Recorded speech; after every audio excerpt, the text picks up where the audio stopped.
Across Australia, New Zealand and the South Pacific, this is the week's Adventist News in Focus with David Gibbons. Hello, thanks for joining me. For the past 25 years, Pastor Ray Coombe has officially represented his church in the area of religious liberty. He's helped church members not wanting to work or study on Saturdays, the Adventist Church's weekly Sabbath. He's met with representatives of other religions and Christian denominations. And he's organised conferences and seminars to explain and discuss religious liberty issues. Pastor Coombe was honoured during the Adventist Church's recent 5-yearly world meetings in the US. Yes, I believe that religious freedom is going to continue to be an important issue for the church. We know from Bible prophecy that as we come closer to the end of time, these are going to be real issues, and our church members need to understand it and have good support on the subject of religious freedom. Pastor Coombe will be retiring later this year. It's a sad fact for many in the Western world that as our wallets expand, so do our waistlines. And despite having more wealth and physical security than ever before, rates of depression in the West are climbing.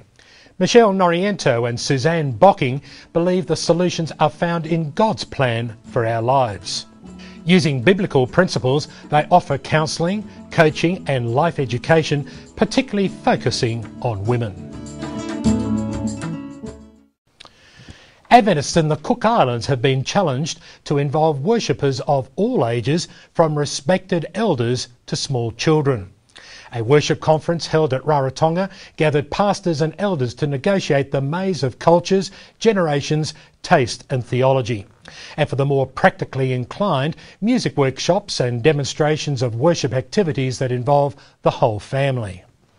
Who said that children have to do one thing in worship and adults do a completely different and diverse thing? The more we can actually blend them together and create a sense of family and enjoyment and participation, I think the better off we are.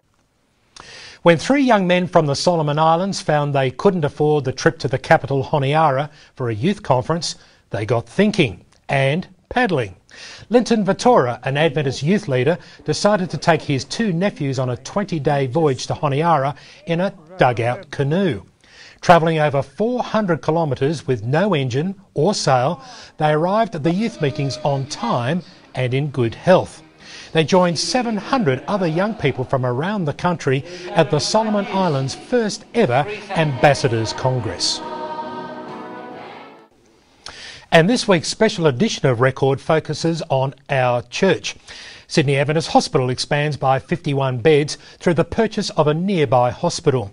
An old family friendship leads to the construction of a new church building. And Kiwi pastors ask, do you belong to an evangelistic church? In this edition, readers can learn more about how the church operates. Have you watched Francine Bell and Dr. James Wright, who join me on In Focus each week? You can watch the full half hour on Foxtel, Shine TV or Hope Channel, or watch any segment at www.record.net.au. Well, that's the news for this week. Thanks for joining me. I'm David Gibbons.